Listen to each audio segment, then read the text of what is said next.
We are here today at Holy Family to launch our Listen and Learn storytelling series. In light of recent events, we felt the need to offer a place for people to tell their stories who might not normally have a chance to. Our first series features members of the St. Benedict the Moor Parish, talking about what it means to be a Black Catholic in Omaha. Someday we hope to open the whole chapel up for you to bring in your lunch to listen and learn in person. But for now, please enjoy these storytellers with your lunch at home. I remember I experienced a lot of curiousness because I'm a curious person. And when I was little, I was born in Africa, obviously. And then when we got to America, finding a church was the hardest thing ever because we weren't sure what we were looking for because we knew what we experienced, but we don't know what they experienced. So our first church was a mess. All of it was just a mess because there was no system, there wasn't anything. You were just at the church. It was like you just didn't feel it was organized or planned. So we stayed there only because the African community was also at that church. So we felt like we needed to be there. But in sense of like knowing what our religion was, what we were learning, none of it. We didn't know any of it. Like we held events there, but we didn't know what we were doing there. We just went, just because. And then I moved into my second house, now that we're in right now, and we went to another church. And that's where I started seeing the difference between white Catholics, Black Catholics, and the, other races. Because the church was majority white, actually all white. We were the only Black family in there. I remember this one lady, she always sat like 3 seats across from us and dead stared at us every single time. They had events downstairs like pancake breakfast, stuff like that, beef roast, whatever they're called. Until we went downstairs and they started asking questions such as, how did you get here? Because my mom had the baby on her back. That's culture for us as Africans. So I put the baby asleep. That's how they calmed down. They started asking questions like, oh, how did you find this church? Out of all the churches, how did you find this one?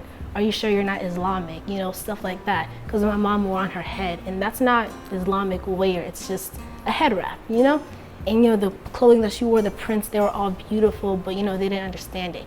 And in that church, when I tell you that they just ignored us, it was crazy. And it wasn't until one teacher, I think that's what you would call him, at the church, his name was Mr. Mike, and he's absolutely amazing. He took an interest into our family, and he taught my brother, and he really cared about our family and everything else. And he said, I want to teach you, and he's amazing. He also taught me, and I had confirmation middle of freshman year. And then he's also taught my little brother, he got confirmation, and he's also teaching my little sister. Loves our whole family. He's the only one that's ever cared. We just realized that church was not it. It was not working out. None of it was working out at all. So eventually we went to St. Benedict because majority of the African families that we knew went there.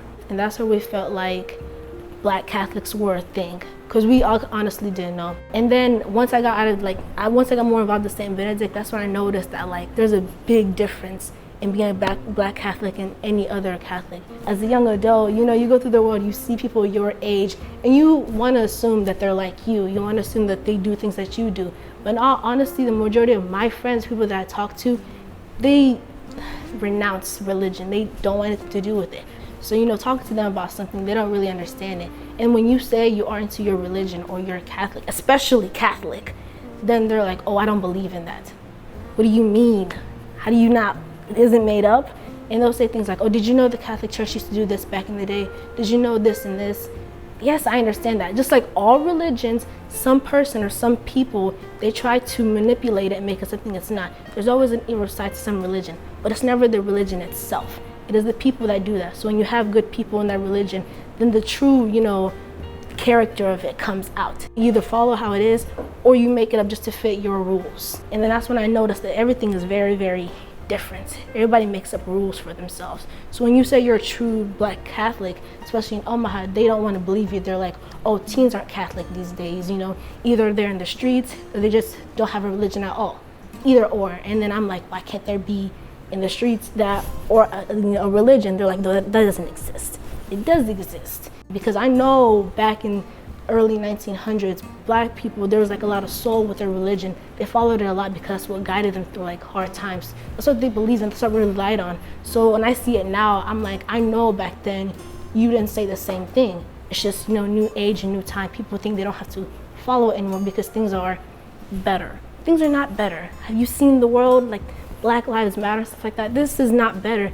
This is just stuff that's been covered up coming out now. I don't believe segregation ever ended, because if it ended, then stuff like the red lining would not exist. There wouldn't be a distinct, line between North Omaha, South Omaha, West, and all that. Because I know when you get to a border part, you start seeing like how North Omaha is more prominently Black, more like it doesn't look like it's built nicely. And then in West Omaha, everything's big, expensive, nice things, big cars and stuff like that.